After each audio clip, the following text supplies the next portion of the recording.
We've got Secretary of State Michael Watson on the line with us. Good afternoon there, Mr. Secretary.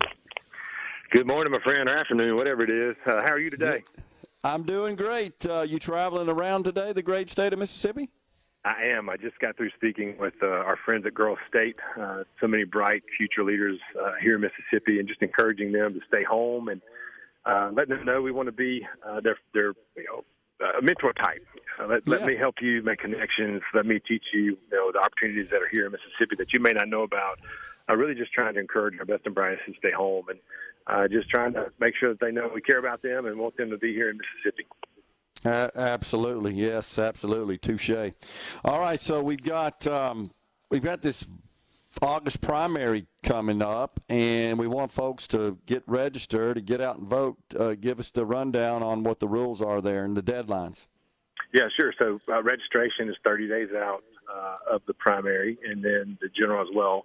But I want to make sure that people are clear here. You can always register to vote. You just have to be registered 30 days prior to vote in that election. So don't ever think you can't register. You can always register to vote. You can download your form off of the site there at our website on the internet. You can go to your circuit clerk's office, the municipal clerk's office, the Medicaid office. There's a lot of different offices where you can find the information. Really easy to register to vote in Mississippi. And one of the things that we're trying to do now, Gerard, is really just educate Mississippians on the entire process. Whose job is what? Who's supposed to be making sure that the voter rolls are clean? Who helps with voter registration? Where do I go vote on election day? Who are my state representatives and state senators? Making sure that people are educated, and then I feel like once they get the education and they feel more comfortable with it, they're more likely to engage. So we're calling it our Elections 101 campaign. So you'll be hearing us talk a lot about elections the next few weeks here. Yeah, it's coming up. It's hard to believe, but we're swinging into full-time campaign mode across the state, certainly in many of the more contentious races from a primary perspective, and then things will really get heated up as we approach the general in November. And speaking of elections, wanted to ask you about the candidates' financial reports. What are the deadlines on that? What are the requirements there? And do you see that the candidates are complying with those requirements? It seems like we're missing some. So yesterday was our 48-hour day where we have to issue a report by statute. Folks who failed to file their report and those folks who filed their report, but they filed it after the initial deadline within the first 48 hours. And I got the list yesterday afternoon and started looking over it, and I was really shocked by the number of folks that were on there. So we have the list clearly on the website, easy to find that when the dates are that you have to file your campaign finance reports. And it's really important, Gerard, for folks to know where they can go find that. So if they go to our website and look at the campaign finance piece, you can look up any candidate you want to see who's contributing to them, to see who's backing their efforts. And I just encourage folks, sunshine is really, really important. So if you know who's on whose team and who's supporting who, usually you can tell where that person's going to lean or stand when they come to a policy decision. So to those who haven't filed or don't file timely, or essentially aren't adhering to the rules here, are there consequences? Is it possible for them to be disqualified from being on the ballot? How does that work? Yeah, so they've got a 10-day window in which they can file that without consequences. And then once that 10-day hits, it goes to the Ethics Commission, and it's, I believe it's $50 a day after that, up to $500. Okay. And then the piece about them not filing is one that I hope we can talk to our legislative friends about as far as the consequences of that. Again, there are rules for a reason, and I hope that folks will follow those rules and make themselves aware. Which goes back to our Election 101 campaign. We want to teach folks about the entire process and why it's important that we have campaign finance. Why is it important that they have deadlines? They got to file that. Why is it important for me to even register to vote, to participate in the process? So we're going to do the best we can to educate folks about the entire from A to Z process about elections. Yeah, and you're so right. If folks want to know, okay, who's supporting these people, who's funding their campaigns, they get it from your website in these financial reports. Anything under $200 right in our state is not itemized. Is that correct? They're just grouped together. That's exactly right. On their campaign finance report, you'll see a little ledger there that says unitemized reports, and that's where that goes, the contributions that are less than $200. Okay. But this is a good way for the voters to understand who's behind these candidates and who's financing their campaigns, especially if you're concerned about perhaps a candidate receiving a significant amount of their support from out of state.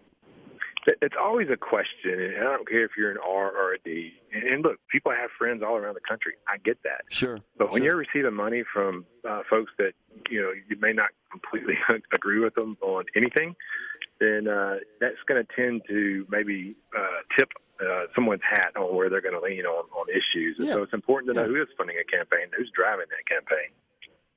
Right. Well, of course, the politicians will always say, but I'm not beholden to any of those people. But the bottom line, you know this, Mr. Secretary, as soon as they get elected, those people are knocking on their door. They're wanting something. Well, I'm not going to pick on anybody, but when you get $250,000 from someone, that may weigh a little bit on your decision-making process. Typically expect something in return. That's the way it works. Let's turn our attention to this recent Supreme Court opinion. Really, it's on, they call it on voting rights, but it has to do with the districting, the gerrymandering, mainly in Alabama. It was a rule on Alabama's congressional maps. They said that it violated the Voting Rights Act. The Democrats are licking their chops, thinking this may result in them picking up 4 or 5 seats, perhaps in other states. Might this affect the state of Mississippi, in your opinion? I don't know that it would have that effect on us. I think our delegation, the legislative delegation, did a great job of crafting those districts, and we got sued on that as well. So it's a litigious society. I got sued again about a week or so ago. So we get sued all the time on issues like that. It was a very important decision, and I hope folks will kind of take the time to frame that up and understand how it is going to impact the rest of the country. Yeah. What did you think about the ruling in general? Do you think that the Supreme Court got this right? I mean, I looked at Alabama, Mr. Secretary, and I looked at their map, and I looked at their dispersion by race. They're going to have to draw some crazy districts to accommodate. It is quite interesting when you use the term gerrymandering. Sometimes maybe it has to work in opposite. Right, exactly. To reach the goals that you'd want, or the court would say that should be reached. So it's interesting. I've not finished reading the entire opinion yet, so I'll do that before I publicly opine. But quite an interesting opinion from the court so far. Yeah, we had law professor Christopher Green on the program earlier this week discussing it, and he says that there's sort of conflicts, to your point, like this whole term and concept of gerrymandering is sort of in conflict with what they're wanting, they're squawking about, I guess, in the suit, but exactly what they're asking you to do to cure it. Yeah, that's exactly right. It's reverse gerrymandering. And look, at the end of the day, it's the toxicity in politics that's driving so much of this, and I hate that. Yes. When I was in the state Senate, we went through redistricting, and I was given more of the city of Moss Point, and people thought, well, man, they tried to hurt you there. And I thought, it just makes sense. I'm 5 minutes from downtown Moss Point. I know what the community and the city needs. I see them at the grocery store and at church. I'm okay with that. So we got to get away from this toxicity. And, again, the gerrymandering, I understand the arguments, but when you've got to reverse gerrymander to meet the law, there's something wrong with that. Yeah, exactly. A couple of minutes left here. What else is on your plate this summer as we approach the primary?